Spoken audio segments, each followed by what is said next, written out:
Hi, this is Katie Pertiet, and today I want to show you how to make a product a little less vintage looking. And we're going to work with this simple stamp you see here. This is from our junk journal printable collage sheets available in the store, and the link will be below.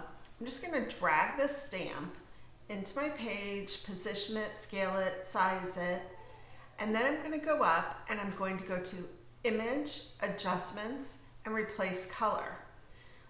It defaults to the eyedropper tool, so you click on the color in your stamp that you want to replace and then use the plus to add more variations of that color. Go in and reduce saturation, brighten it just a little bit, not too much, and then click OK. And you've got your stamp, not quite as aged looking, and you're ready to go.